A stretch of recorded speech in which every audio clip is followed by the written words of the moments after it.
Hi! In front of me is Realme GT 5G, and today I would like to show you how you can enter vibration settings on this device. Firstly, open Settings. Now scroll down, choose Sounds and Vibration over here, and click on the switcher next to Vibrate on Ring to enable or disable vibrations for incoming calls.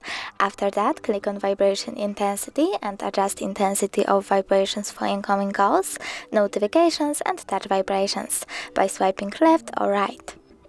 Then go back, choose Sound Mode, and over here you can select Vibrate by clicking on it.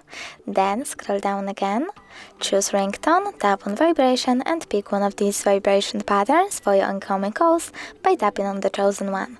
You can also disable vibrations by tapping on No Vibration option over here.